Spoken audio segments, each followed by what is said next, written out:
Honda company करीब 2 करोड़ रुपए कमाती है हर मिनट। वो आज बाइक्स, कार्स, प्राइवेट जेट्स और इवन के रोबोट्स भी बनाती है। लेकिन सरप्राइजिंगली सब की शुरुआत एक ऐसे गरीब लड़के से हुई थी जिसे बचपन में खुद साइकिल तक नसीब न थी। इस कहानी की शुरुआत होती है 1906 में। जापान के छोटे से गाँव में पैदाइश होती है सोइचिरो होंडा की। उनके फादर एक लोहार थे और माँ सिलाई का काम करती थी। उनकी फाइनेंशियल कंडीशन बहुत ज्यादा खराब थी, इतनी ज्यादा खराब कि उनके 5 बहन भाइयों को बेसिक मेडिकल केयर नहीं दे पाए और उन्हें बचपन में ही खो दिया। इस कंडीशन से निकलने का सिर्फ एक ही तरीका था और वो था पढ़ लिख कर फ्यूचर में कहीं नौकरी करना। लेकिन बदकिस्मती से सोइचिरो पढ़ाई में भी काफी कमजोर थे। लेकिन अभी भी एक उम्मीद बाकी थी और वो थी मशीन्स। बचपन में सोइचिरो अपने दादा के साथ एक राइस मिल में जाया करते थे और इस मिल की खास बात ये थी कि इस मिल में एक पेट्रोल पावर इंजन का यूज करके काम किया जाता था, जो कि उस दौर में काफी नायाब थी। उस इंजन का साउंड, उस इंजन से निकलने वाला धुआं और उसके पेट्रोल की स्मेल सोइचिरो को काफी दिलचस्प लगती थी। उसी इंजन को देखते देखते उनका मोटर्स और मशीन्स में पैशन डेवलप हो गया। 11 साल की उम्र में सोइचिरो के साथ कुछ ऐसा हुआ जिसने उन्हें इसी पैशन में लाइफ चेंजिंग डायरेक्शन दिया। उन्होंने अपनी जिंदगी में पहली बार एक कार देखी थी। सोइचिरो उस कार से पूरी तरह से मेस्मराइज्ड हो गए थे। उस कार को देखते ही वो बिना कुछ सोचे उस कार के पीछे भागने लगे। जब थोड़े दूर जाकर वो कार रुकी तो उसके अंदर से थोड़ा सा पेट्रोल लीक हो गया। उन्होंने लिटरली उस पेट्रोल को झुककर स्मेल किया और अपने हाथों पर लगा लिया और इसी दिन उन्होंने ठान लिया कि वो एक दिन अपनी खुद की एक कार बनाएंगे। साल 1922 सोइचिरो ने मैगजीन में एक ऐड देखा। टोक्यो शहर में एक आर्ट शोकाई नाम का गैराज था जो कि वर्कर्स ढूंढ रहा था। उन दिनों एक कार वर्कशॉप में काम करना सोइचिरो की एक ड्रीम जॉब थी, इसीलिए बिना कुछ सोचे उन्होंने अप्लाई कर दिया और लकीली वो हायर भी हो गए। उन्होंने अपनी स्कूल की पढ़ाई भी छोड़ दी और सिर्फ 14 साल की उम्र में अपनी मंजिल की तलाश में टोक्यो चले गए। सोइचिरो काफी खुश थे। फाइनली वो उन चीजों पर काम करने वाले थे जिनके लिए वो सालों से पैशनेट थे। लेकिन रियलिटी तो कुछ और ही थी। शुरुआत से ही आर्ट शोकाई के ओनर ने उन्हें सफाई और बेबी सिटिंग के काम पर लगा दिया।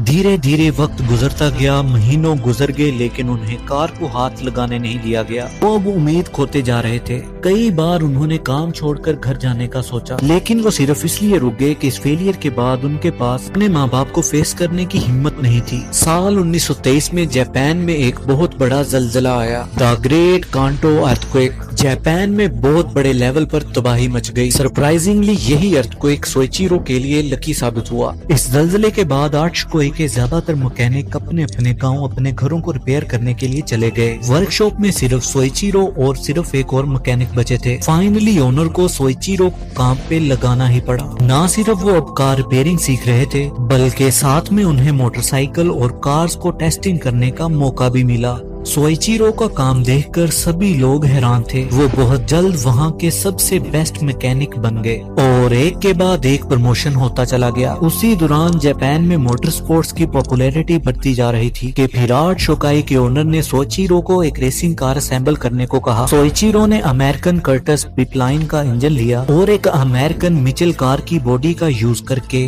रेसिंग कार को असेंबल कर दिया। इस कार का नाम भी कर्टिस रखा गया। 1924 की जापानीज मोटर कार चैंपियनशिप में इस कार ने हिस्सा लिया और फर्स्ट पोजीशन हासिल की और इस रेस में सोइचिरो ने अकॉम्पनाइंग इंजीनियर का रोल निभाया। ये सोइचिरो के लिए एक स्पेशल एक्सपीरियंस था और इसी के बाद रेसिंग स्पोर्ट्स सोइचिरो का एक नया ऑब्सेशन बन गया। लेकिन उन्हें इस बात का कोई अंदाजा नहीं था कि यही ऑब्सेशन आगे चलकर उनके लिए लाइफ थ्रेटनिंग साबित होगा। साल 1928 में शोकाई ने सोइचिरो के टाउन हमामात्सु में अपनी एक और ब्रांच खोलने का फैसला किया और पार्टनरशिप के बेसिस पर सोइचिरो को इसी वर्कशॉप का इंचार्ज बना दिया। उसी सोइचिरो को जिसे कुछ सालों पहले कार को हाथ नहीं लगाने दिया जाता था। सबको उम्मीद थी कि सोइचिरो की ये वर्कशॉप इंस्टेंट सक्सेस बन जाएगी, लेकिन हुआ बिल्कुल इसका उल्टा। ये वर्कशॉप पूरी तरह से फेल हो गई। सोइचिरो सिर्फ 21 साल के थे और कोई भी कस्टमर अपनी कार की जिम्मेदारी एक यंग लड़के को नहीं देना चाहता था। इसीलिए उनकी उनकी वर्कशॉप पे कस्टमर आते ही नहीं थे। वर्कशॉप को बंद होने से बचाने के लिए सोइचिरो को जल्द ही कोई सोल्यूशन निकालने की जरूरत थी। उन्होंने ऑब्जर्व किया कि बाकी के गैराज कुछ कार्स को रिपेयर करने में फेल हो जाते थे या फिर उस कार को रिपेयर करने को इम्पॉसिबल बता देते थे। ऐसे में सिर्फ सोइचिरो थे जो उन कार्स को रिपेयर करने की गारंटी देते थे और सच में वो अपने एक्सपीरियंस से उन्हें ठीक भी कर देते थे। इसी के चलते मार्केट में उनकी एक स्ट्रॉन्ग रेपुटेशन बन गई थी। अगले कुछ सालों में उनकी वर्कशॉप बहुत तेजी से ग्रो हुई। साल 1931 में जब वो 25 साल के हुए तो हर महीने 1000 येन का प्रॉफिट अर्न कर रहे थे और साथ ही उन्होंने 50 लोगों की टीम भी बना ली थी। इसी दौरान होंडा ने न सिर्फ रेसिंग कार को असेंबल करना शुरू कर दिया बल्कि वो खुद रेसिंग में पार्टिसिपेट करने लगे। फिर इसके बाद साल 1936 तक उन्होंने कई रेसेस जीती और मोटर स्पोर्ट्स में ही अपना फ्यूचर कैरियर देखने लगे। लेकिन फिर उनके साथ एक खतरनाक ट्रेजेडी हो गई। जुलाई 1936 में एक कार रेस के दौरान उनका एक मेजर एक्सीडेंट हुआ। जब सोइचिरो ने हॉस्पिटल में अपनी आंखें खोली तो उन्हें पूरी बॉडी में एक्यूट पेन महसूस हो रहा था। उनका फेस पूरी तरह से इंजर्ड था, लेफ्ट शोल्डर डिसलोकेट हो चुकी थी और उनकी कलाई भी फ्रैक्चर हो चुकी थी। सैडली होंडा के पास रेसिंग को छोड़ने के अलावा दूसरा कोई ऑप्शन नहीं था। उन्हें रिकवर होने में पूरे 18 महीने लग गए और इसी दौरान उन्होंने ऑटोमोबाइल पार्ट्स मैन्युफैक्चरिंग करने का फैसला किया और इसमें वो एक पिस्टन रिंग को मैन्युफैक्चर करने वाले थे। पिस्टन रिंग कार्स में लगने वाला एक इम्पोर्टेंट कंपोनेंट होता है और उस दौर में ये काफी डिमांड में भी था। उन्होंने अपनी वर्कशॉप की जिम्मेदारी अपने एम्प्लॉइज को दे दी और साल 1937 में टोकाई सेकी नाम की कंपनी को एस्टेब्लिश किया। 50 नए एम्प्लॉइज को हायर किया और नई मशीनरीज भी खरीद ली। उन्हें पिस्टन रिंग बनाने का कोई भी तजुर्बा नहीं था।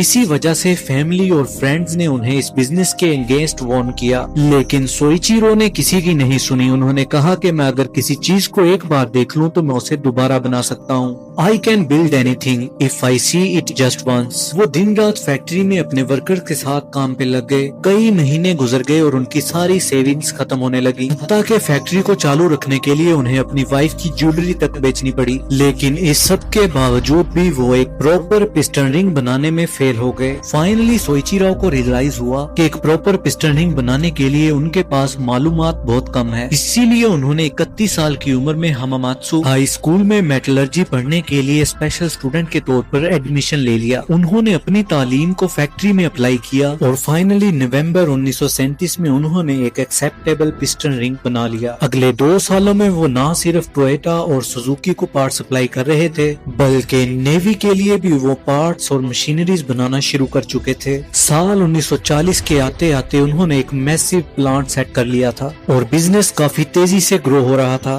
कि तभी कहानी में एक बड़ा मेजर ट्विस्ट आता है। ये वर्ल्ड वॉर 2 का टाइम था जब जापान और अमेरिका एक दूसरे से वॉर लड़ रहे थे। वॉर के दौरान एक दिन अमेरिकन फाइटर जेट ने आसमान से बॉम्बिंग की और सोइचिरो के प्लांट को पूरी तरह से डिस्ट्रॉय कर दिया। वो इस हादसे से रिकवर कर ही रहे थे कि साल 1945 में हमामात्सु के एरिया में एक बड़ा अर्थक्वेक आता है और उनका प्लांट पूरी तरह से तबाह हो जाता है। वॉर के बाद तक उनकी सालों की मेहनत और उनकी कंट्री पूरी तरह से तबाह हो चुके थे। वो वापस से जीरो पे आ चुके थे। सोइचिरो ने अपनी कंपनी के बचे कुचे एसेट्स 4 लाख येन में बेच दिए और काम से छुट्टी ले ली। इसी दौरान उन्हें जापानीज आर्मी का एक जनरेटर मिला जिसे आर्मी अपने वायरलेस रेडियो को चलाने के लिए यूज करती थी। इस इंजन को एग्जामिन करने के बाद सोइचिरो के दिमाग में एक ऐसा आइडिया आया जिसने आज की होंडा कंपनी की बुनियाद रखी। वॉर के बाद फ्यूल की काफी कमी थी जिसकी वजह से प्राइसेस काफी बढ़ रहे थे, इसीलिए ज्यादातर लोगों को हर जगह साइकिल पर ही ट्रेवल करना पड़ता था और सोइचिरो का आइडिया था यहीं पर इस साइकिल को मोटराइज करने का। इस काम के लिए उन्होंने 1946 में होंडा टेक्निकल रिसर्च इंस्टीट्यूट की शुरुआत की। अपने हुनर का इस्तेमाल करके मिलिट्री इंजन को मॉडिफाइड किया और साइकिल में फिट कर दिया, जिससे अल्टीमेटली एक अफोर्डेबल मोटरसाइकिल तैयार हो चुकी थी और ये एक इंस्टेंट सक्सेस भी बन गई। लेकिन इसमें 2 प्रॉब्लम्स थी।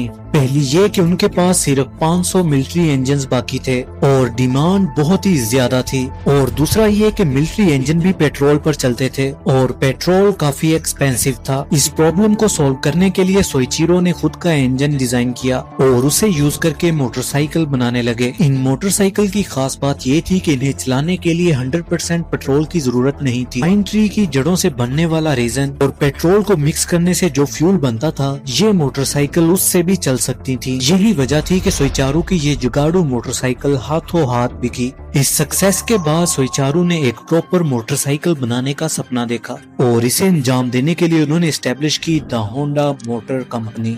और सिर्फ एक साल बाद 1949 में उन्होंने अपनी पहली कंप्लीट मोटर बाइक बना ली। उन्होंने इसका नाम रखा ड्रीम, लेकिन बदकिस्मती से ये मार्केट में फेल हो गई। ड्रीम मोटरसाइकिल की स्पीड और डिजाइन बहुत अच्छा था, लेकिन इसके साथ साथ ये उतनी ही ज्यादा हैवी और एक्सपेंसिव थी, जिस वजह से ये एक जापानीज कॉमन मैन के लिए सूटेबल नहीं थी। इस फेलियर के बाद होंडा ने ठान लिया कि वो मिडिल क्लास लोगों के लिए अफोर्डेबल मोटर बाइक बनाएंगे। सबसे बड़ी प्रॉब्लम ये थी कि ज्यादा पावर जनरेट करने वाले इंजन ज्यादा बड़े और ज्यादा हैवी भी होते थे, जिस वजह से पूरी बाइक भी हैवी हो जाती थी। इसीलिए साल 1952 में होंडा ने एक कब नाम का इंजन डिजाइन किया, जो कि साइज में काफी छोटा था और साथ ही साथ बहुत ज्यादा पावरफुल भी था। ये इनोवेशन उस टाइम के हिसाब से बहुत बड़ी अचीवमेंट थी और इसीलिए उन्हें जापान का ब्लू रिबन अवार्ड भी मिला। इंजन बन चुका था और अब बारी थी मोटरसाइकिल बनाने की। उन्होंने पूरी दुनिया में ट्रेवल किया, कई एक्सपर्ट से मुलाकातें की और मोटरसाइकिल डिजाइन को डीपली समझा और फिर 1958 में लॉन्च की अपनी revolutionary two wheeler the super कब। सुपर कब काफी अफोर्डेबल और हाईली एफिशिएंट मोटर बाइक थी।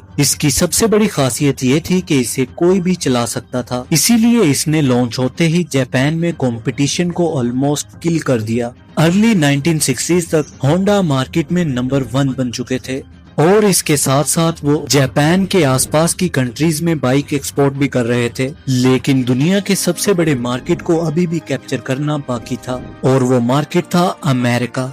उस टाइम पे अमेरिका में मोटरसाइकिल की रेपुटेशन काफी खराब थी। वहाँ के लोग मानते थे कि मोटरसाइकिल सिर्फ क्रिमिनल्स और बाइकर गैंग्स वगैरह यूज करते हैं। इस इमेज को बदलने के लिए उन्होंने टाइम, लाइफ, लुक जैसी फेमस मैगजीन्स में अपनी मोटर बाइक का एड दिया, लेकिन उन्होंने स्मार्टली अपने किसी भी एड में मोटरसाइकिल का लफ्ज यूज नहीं किया। होंडा चाहता था कि अमेरिका के शरीफ लोग उनकी मोटर बाइक को अपनाएं, इसीलिए उन्होंने अपने एड्स की टैगलाइंस को बड़े ही स्ट्रेटेजिकली चुना। उनकी टैगलाइन थी you meet the nice people on a Honda. उन्होंने अपने एड्स में हाउसवाइफ, वर्किंग वुमेन और स्टूडेंट्स को होंडा चलाते हुए दिखाया। ये मार्केटिंग स्ट्रेटजी इतनी सक्सेसफुल हुई कि साल 1968 के आते आते होंडा अमेरिका में अपनी 10 लाख से ज्यादा बाइक सेल कर चुका था और 1973 तक यूएसए का 43% तक मार्केट कैप्चर कर लिया। वो एक के बाद एक नए और इम्प्रूव्ड मॉडल लॉन्च करते जा रहे थे और वो 1960s में ही मोटरसाइकिल के सबसे बड़े ब्रांड बन चुके थे। लेकिन सोइचिरो के बचपन का सपना अभी भी अधूरा ही था। अब टाइम आ चुका था अपने उस ख्वाब को पूरा करने का, अपनी खुद की कार बनाने का।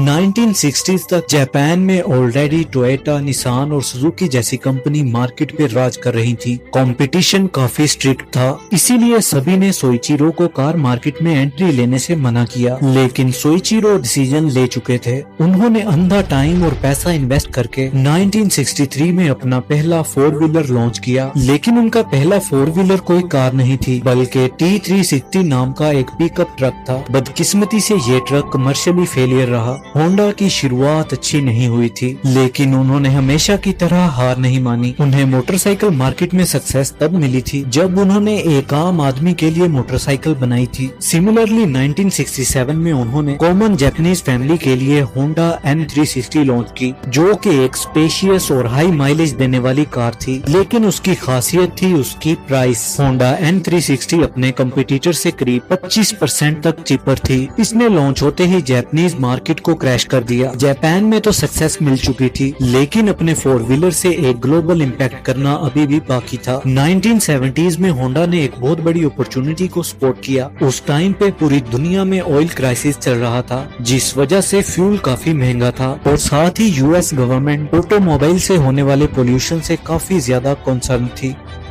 The great question of the 70s is, shall we surrender to our surroundings, or shall we make our peace with nature and begin to make reparations for the damage we have done to our air, to our land, and to our इसीलिए उन्होंने clean air act के through automobile companies के ऊपर strict regulations लगा दिए। मतलब कि business करने के लिए उन्हें अपने इंजन को इस तरह से मॉडिफाइड करना होगा कि जिससे वो कम पोल्यूशन करें। सभी कार कंपनीज ने लॉयर्स को हायर करके यूएस गवर्नमेंट के ऊपर केसेस फाइल कर दिए, लेकिन वहीं दूसरी तरफ होंडा ने लॉयर्स की जगह बेटर इंजीनियर्स को हायर करके अपने इंजन को बेटर बनाने में काम शुरू कर दिया। अगले कुछ सालों में होंडा ने compound vortex controlled combustion engine shock में सीवीसीसी इंजन लॉन्च किया। ऑटोमोबाइल की दुनिया में ये एक मेजर ब्रेक थ्रू था। ये इंजन लेस पोल्यूशन के स्टैंडर्ड के हिसाब से फिनोमिनल था, बल्कि साथ ही साथ वो काफी फ्यूल एफिशिएंट भी था और किसी और कंपनी का इंजन इसके आसपास भी नहीं था।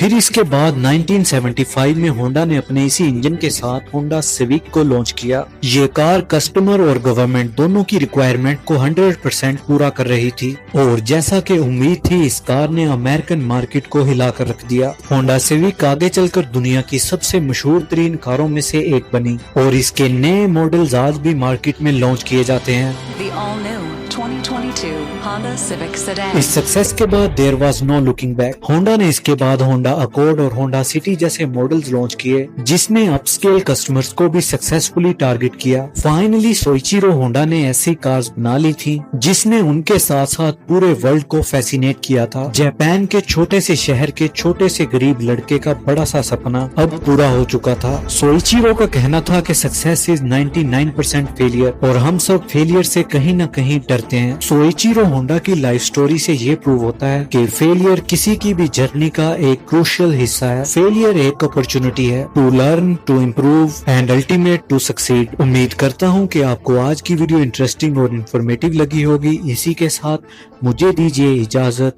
Good bye.